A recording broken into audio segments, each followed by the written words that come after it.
देखिए, इस मामला में जो बबलू सिंह का नाम डाला जा रहा है और वर्तमान विधायक जी बार बार बबलू सिंह के बारे में बोल रहे हैं और इतने उतावलापन से इससे ये लगता है कि खिसियानी बिल्ली खंभा नोचने वाला कहानी का चरितार्थ कर रहे हैं।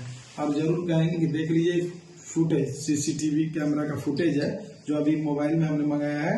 इस मोबाइल में घटना के क्रम में बबलू सिंह का पदमा में है और जो घटना हुआ है वो वहां से 11 किलोमीटर लगभग दूर पे हुआ है।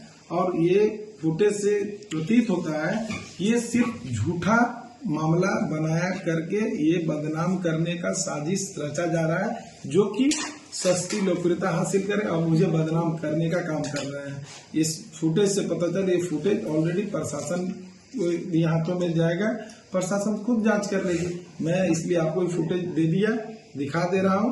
आप देख सकते इसमें टाइम भी है, डेट भी है और सब कुछ है।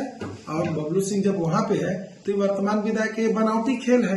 ये हो सकता है कि बनावटी मामला करके एक षड्यंत्र बना करके और इतने उतावलापन से और चाहते हैं कि सस्ती लोकप्रियता हासिल कर ले और इस तरह का मामला है। एक चोरी एक सीनाजोरी दोनों कर रहे हैं। ये पाकी विधानसभा के ये हम पूरे जनता जान रही है कि अभी इनकी बेटी कभी मिटार में, कभी मनातू में, कभी क्या कहते हैं चक में, कभी उरू में, कभी रंगिया में, हर जगह जा करके पैसा बांट रही है इनकी बेटी।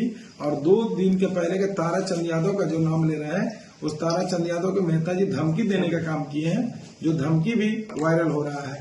तो आप समझ जाए कि 2 दिन पहले धमकी दिए और वो जब ऑडियो वायरल होने लगा वर्तमान विधायक जी का एक मामला इस तरह का, तो ओबीसी को ही धमकी दिए हैं यादव को। और जब ऑडियो वायरल होने लगा तो ये सुनियोजित ढंग से इन लोग साजिश करके अब इस तरह का घटना का इस तरह बनावटी घटना करके अंजाम देने का काम किए हैं और झूठ लोगों को उसमें नाम ले रहे हैं। तो बोल रहे हैं वो हमारे आदरणीय रामदास साहू जी जो अभिभावक है हमारे गांव के, वो खुद बोल रहे हैं कि मेरा चैन लूट लिए, तो मेरा अंगूठी लूट लिए, मेरा 45-46 हजार रुपया लूट लिए। तो आप इससे समझें कि जब बबलू सिंह ऑलरेडी पदमा में है, अभी का सोशल मीडिया का युग है, तो पदमा में है तो यहाँ वो कैसे यहाँ ये किया इनको और इसी पे वर्तमान विधायक पूरा टारगेट करके बोल रहे हैं। तो समझ जाइए कि कितना ये झूठा जाल फ्रेम इन लोग गढ़ करके अब इस मामले को कर रहे हैं और झूठ का बैंडेज बांध लिए हैं पूरा लंबा चौड़ा। और इससे ये चाहते हैं कि इसमें हम क्षेत्र के लोगों को इस तरह का नाम लेकर के, और इस तरह हम ये कहना चाहेंगे कि कोई एक व्यक्ति गलत हो सकता है, पूरे फॉरवर्ड गलत नहीं हो सकते हैं इस क्षेत्र के। अब इस तरह पूरे फॉरवर्ड को टारगेट कर रहे हैं, ये गलत बात है क्योंकि उसी पार्टी में जिला का कमान उनके हाथों में है भाजपा का।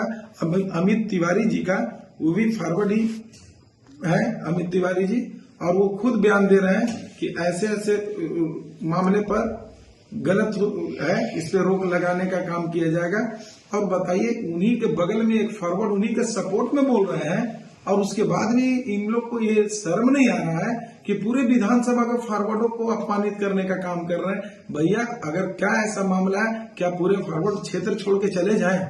अगर ऐसा लगता है तो भाई ऐसा कोई मामला आप लोग कर दें, पूरा क्षेत्र ही छोड़ के यहाँ से तो लोग चले जाएंगे पूरे फॉरवर्डों से प्रॉब्लम है तो। हम जरूर ये हमारे ओबीसी समुदाय के भी लोग जानते हैं कि जब डॉक्टर कुशवाहा सिंह मेहता जी जब चुनाव आता है तो ऐसे घटना हमेशा करवाने का काम करते हैं, बनावटी घटना। जो हमारे 16 में भी हमारे उपचुनाव में हमारे लोगों को हॉकी स्टिक से मारने का काम किए थे, जो केस दर्ज। हमारे पिता का एक चुनावी सभा हो रहा था यहीं तरहसी में, उस टाइमिंग में हम लोग का टाइमिंग में जबरदस्ती घुस करके पथराव करवाने का काम किए थे ताकि पुनः उस समय भी इसी तरह अगड़ी पिछड़ी करके सस्ती लोकप्रियता हासिल करने के लिए। और सेम अभी इस तरह का काम कर रहे हैं। हम ये कहना चाहते हैं आप लोग दोनों हमसे उम्र में काफी बड़े हैं और मैं ये कहना चाहता हूँ कि अगर एक उभरता हुआ लड़का अगर इस क्षेत्र में अपनी मेहनत के बल पे इस लोकतंत्र के इस मैदान में आया है और जनता के हाथों में वो परिणाम है जिसे वो अपना जनादेश देना चाहती है, तो भाई इसमें जाति और पाति का मामला कहाँ है? हम ये बार बार कहना चाहते हैं, जात से इसमें हमारा क्या दोष है? कि अगर हम फॉरवर्ड हो गए तो हमारा इसमें दोष क्या है? क्या ब्रह्मा जी के पास हम एप्लीकेशन लगाए थे, दरखास्त तो नहीं दिए थे कि हमको फॉरवर्ड में जन्म होना चाहिए, कि ओबीसी में होना चाहिए, दलित में होना चाहिए? ये बार बार क्या आप लोग कहते हैं फॉरवर्ड फॉरवर्ड। हम ये कहना चाहते हैं कि ये सब इस चाहते हैं लोग कि यहाँ पे सिर्फ लोगों को दिग्भ्रमित करें, और यहाँ के लोगों को दिग्भ्रमित करके हम लोग सिर्फ लोगों को बरगला करके सत्ता अपनाने का काम करें।